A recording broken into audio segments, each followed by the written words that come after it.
Hello, magandang araw po sa inyong lahat dyan. Dito tayo ngayon sa ating plaza ng Antipolo. Ito po ngayon ang aming theme for this Christmas. White Christmas po. Ayan. Napakasimple lang siya pero ang elegante naman ang dating kasi napaka-typical siya na Christmas, diba? Wala man tayong snow dito sa Pilipinas pero ayan, pinapadama pa rin sa atin ang Christmas na without snow.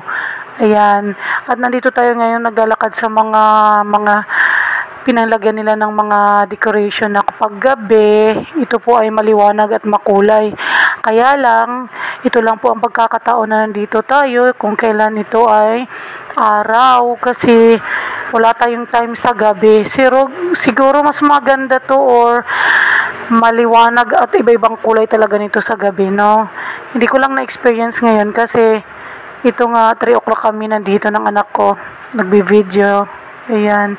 Share ko lang sa inyo ang aming napakasimpleng dekorasyon ng aming Christmas dito sa Antipolo. Ganyan. White Christmas. Ayan. Saya-saya lang kasi wala wala tayong magagawa na araw tayong napunta dito kasi minsan lang tayo napapadaan, so grab the chance na video. Ayan, di ba ang ganda ng Christmas tree namin. Nasa baba ng Christmas tree na yan, na giant Christmas tree, yan po ay yung room na kung saan pag pumasok ka, napakaganda yung nasa loob niyan. Ayan, picture, video.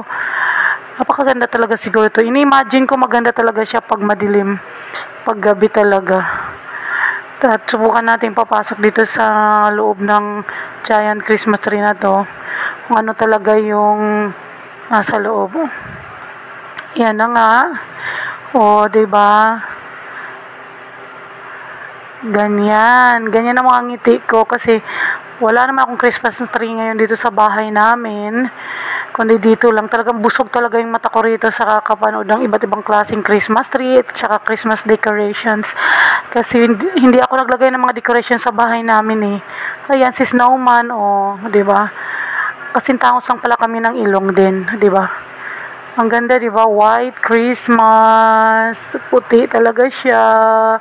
Kaya feelingera tayo dito na merong snow. Ayan, bala ko rin sanang kunin itong snowman na to na nakatabi dito sa gilid. Siguro, yan.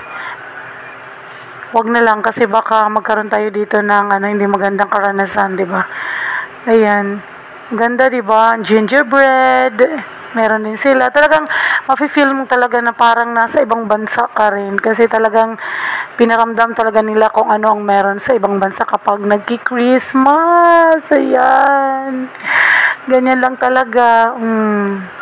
Isa pang dyan kay gingerbread.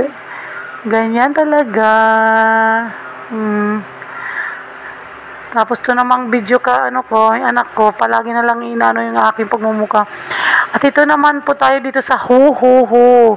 Kapag mahal na po mga bilihin, mapapahu-hu-hu ka talaga.